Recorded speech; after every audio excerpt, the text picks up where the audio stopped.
बात उन दिनों की है जब राजाओं और रजवाड़ों का समय हुआ करता था। विंध्याचल के घने जंगलों के बीच बसी थी एक पुरानी रियासत सूर्यगढ़। दिन के समय सूर्यगढ़ किसी आम गांव की तरह ही लगता था। लहलहाते खेत, चहचहाते पक्षी और अपने काम में व्यस्त लोग। लेकिन जैसे ही सूरज ढलता और आसमान में लालिमा छाती, पूरे सूर्यगढ़ में एक अजीब सा सन्नाटा पसर जाता था। लोग अपने घरों के दरवाजे और खिड़कियां कसकर बंद कर लेते थे। कोई भी रात के समय घर से बाहर निकलने की हिम्मत नहीं करता था। इसका कारण था गांव के ठीक बाहर एक ऊंची पहाड़ी पर बना सैकड़ों साल पुराना भानगढ़ी का किला। कहा जाता था कि कई सौ साल पहले उस किले में एक बहुत ही न्यायप्रिय राजा राज करते थे, जिनके पास एक चमत्कारी मणिक था। वो रत्न न केवल बीमारियों को ठीक कर सकता था, बल्कि उसमें अपार शक्तियां भी थीं। लेकिन एक लालची सेनापति ने धोखे से राजा की हत्या कर दी। मरते हुए राजा ने उस किले को श्राप दिया कि जो भी लालच और बुरे इरादे से उस किले में कदम रखेगा, वो कभी वापस नहीं लौट पाएगा। तब से वो किला एक खंडहर में तब्दील हो गया और उसके अंदर से रात के समय अजीबो गरीब आवाजें आने लगी। एक शाम जब सूरज ढलने ही वाला था और लोग अपने घरों की ओर भाग रहे थे, तब गांव की कच्ची पगडंडी पर एक घोड़े के टापों की आवाज गूंजी। घोड़े पर एक नौजवान बैठा था। उसका नाम रुद्र था।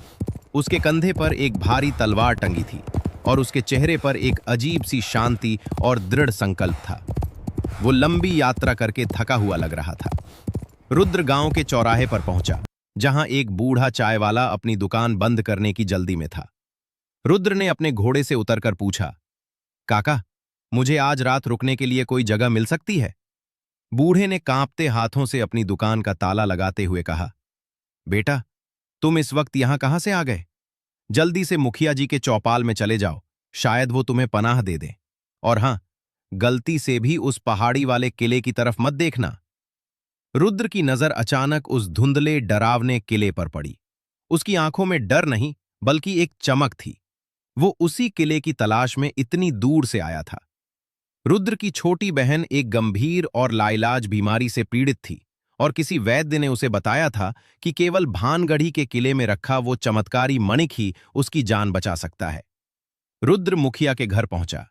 मुखिया ठाकुर बलवंत सिंह एक घमंडी और क्रूर इंसान था। जब उसे पता चला कि रुद्र एक कुशल योद्धा है और किसी खास मकसद से यहां आया है, तो उसकी नीयत में खोट आ गया। रात के भोजन के समय ठाकुर ने रुद्र से पूछा, नौजवान, तुम्हारी आंखों में जो आग है, वो बता रही है कि तुम किसी साधारण काम से सूर्यगढ़ नहीं आए हो। सच सच बताओ। रुद्र ने बिना किसी झिझक के अपनी बहन की बीमारी और चमत्कारी मणिक की बात बता दी। ये सुनकर ठाकुर की आंखें लालच से चमक उठीं। उसने सोचा कि अगर वो रत्न उसे मिल जाए तो वो सबसे शक्तिशाली बन जाएगा।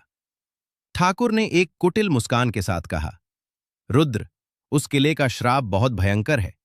आज तक जो भी गया लौटकर नहीं आया। लेकिन अगर तुम मेरे लिए वो रत्न ला दोगे, तो मैं तुम्हें मुंह मांगा इनाम दूंगा। और हां, अगर तुमने मेरी बात नहीं मानी, तो मेरे सिपाही तुम्हें इसी वक्त बंदी बना लेंगे। तुम्हारी बीमार बहन का क्या होगा, ये तुम खुद सोच लो।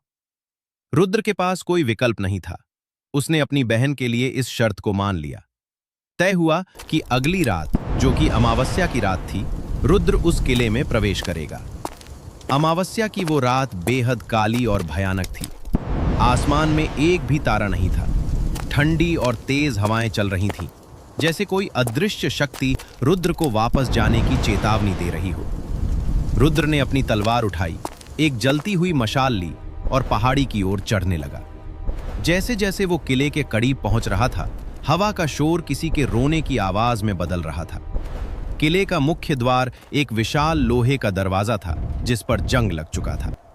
रुद्र ने पूरी ताकत लगाकर दरवाजे को धक्का दिया। एक भयानक चरमराती आवाज के साथ दरवाजा खुल गया। अंदर का नजारा रोंगटे खड़े कर देने वाला था। जगह जगह मकड़ी के जाले, टूटी हुई मूर्तियां और फर्श पर बिखरी हुई पुरानी हड्डियां। अचानक एक ठंडी हवा का झोंका आया और रुद्र के हाथ की मशाल बुझ गई। अब वहां सिर्फ घुप अंधेरा था। तभी उसे अपने पीछे किसी के भारी कदमों की आवाज सुनाई दी। रुद्र ने तुरंत अपनी तलवार म्यान से निकाल ली। कौन है वहां?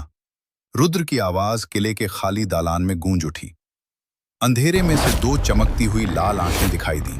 वो कोई इंसान नहीं, बल्कि एक विशालकाय साए जैसा प्राणी था, जिसके हाथ में एक भारी गदा थी। वो किले का रक्षक था, जो श्राप के कारण सदियों से वहां कैद था। उस साए ने गरजते हुए कहा, एक और मूर्ख इंसान अपने लालच की आग में जलने के लिए यहां आ गया। तेरी सजा सिर्फ मौत है। उसने अपनी भारी गदा हवा में घुमाई और रुद्र पर वार किया। रुद्र ने फुर्ती से छलांग लगाई और गदा फर्श पर इतनी जोर से गिरी कि पूरा किला हिल गया। रुद्र ने चिल्लाकर कहा, मैं यहां किसी लालच से नहीं आया हूं। मुझे सत्ता या धन नहीं चाहिए। मेरी मासूम बहन मौत की सांसें गिन रही है। मुझे सिर्फ उसकी जान बचानी है। लेकिन रक्षक सुनने को तैयार नहीं था। दोनों के बीच एक भयंकर युद्ध शुरू हो गया। अंधेरे में सिर्फ रुद्र की तलवार और रक्षक की गदा के टकराने से निकलने वाली चिंगारियां दिखाई दे रही थी। रुद्र एक बेहद कुशल योद्धा था, लेकिन वह रक्षक किसी भी इंसानी ताकत से कहीं ज्यादा शक्तिशाली था। लड़ते लड़ते रुद्र बुरी तरह घायल हो गया। उसके माथे से खून बहने लगा और वह एक खंभे से टकराकर गिर पड़ा। रक्षक ने अपनी गदा उठाई और रुद्र पर आखिरी वार करने के लिए आगे बढ़ा। तभी रुद्र ने अपनी आंखें बंद की और अपनी नन्ही बहन का मुस्कुराता हुआ चेहरा याद किया। उसने अपनी आखिरी बची हुई ताकत बटोरी और जैसे ही रक्षक ने गदा नीचे की, रुद्र ने अपनी तलवार सीधी कर दी। तलवार रक्षक के सीने के पार हो गई, लेकिन खून की बजाय वहां से एक तेज नीली रोशनी फूट पड़ी। रोशनी इतनी तेज थी कि रुद्र को अपनी आंखें बंद करनी पड़ी। जब उसने आंखें खोलीं, तो वहां कोई रक्षक नहीं था, बल्कि एक दिव्य आत्मा खड़ी थी, उसी न्यायप्रिय राजा की आत्मा। राजा की आत्मा ने मुस्कुराते हुए कहा, रुद्र, तुमने इस परीक्षा को पास कर लिया है।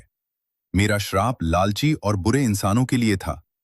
तुम्हारी आत्मा पवित्र है और तुम्हारा मकसद सच्चा है। तुमने मौत के सामने भी सत्य का साथ नहीं छोड़ा।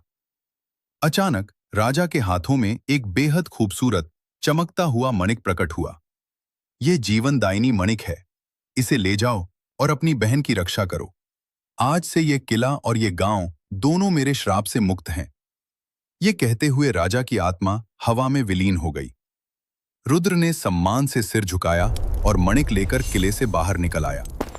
जब वो बाहर आया तो सुबह की पहली किरणें आसमान को रोशन कर रही थी। रुद्र वापस गांव पहुंचा। ठाकुर बलवंत सिंह अपने सिपाहियों के साथ उसका इंतजार कर रहा था। जैसे ही ठाकुर ने रुद्र के हाथ में वो चमकता हुआ मणिक देखा, वो पागल हो गया। इसे मुझे दे दो, ठाकुर चिल्लाया और उसने रुद्र पर बंदूक तान दी। रुद्र ने शांत स्वर में कहा, यह मणिक पवित्र है ठाकुर। ये तुम्हारे जैसे लालची इंसान के हाथों में जाकर विनाश ही लाएगा। इसे छूने की कोशिश मत करो। लेकिन ठाकुर ने रुद्र के हाथ से मणिक छीन लिया। जैसे ही ठाकुर ने उसे अपनी मुट्ठी में भींचा, मणिक की रोशनी अचानक लाल हो गई। ठाकुर के हाथ जलने लगे। वो दर्द से चीखने लगा। देखते ही देखते वह मणिक इतनी तेजी से गर्म हुआ कि ठाकुर राख के ढेर में बदल गया। उसके सिपाही डर के मारे वहां से भाग खड़े हुए। पूरे गांव के लोग ये दृश्य देख रहे थे। उन्हें ठाकुर के अत्याचारों से हमेशा के लिए मुक्ति मिल गई थी। रुद्र ने जमीन से वह मणिक उठाया, जो अब वापस अपनी शांत नीली रोशनी में चमक रहा था। उसने गांव वालों से विदा ली और अपने घोड़े पर सवार होकर अपनी मंजिल की ओर निकल पड़ा, जहां उसकी बहन उसका इंतजार कर रही थी। सूर्यगढ़ पर अब खौफ का साया नहीं था। उस दिन के बाद से भानगढ़ी के किले से कभी कोई डरावनी आवाज नहीं आई और रुद्र की बहादुरी की यह दास्तान सूर्यगढ़ के इतिहास में हमेशा के लिए अमर हो गई। अगर आपको ये रहस्यमयी कहानी पसंद आई तो वीडियो को लाइक करें और अपने दोस्तों के साथ शेयर करना ना भूलें। ऐसी ही और खौफनाक और सस्पेंस से भरी कहानियों के लिए हमारे चैनल को सब्सक्राइब करें।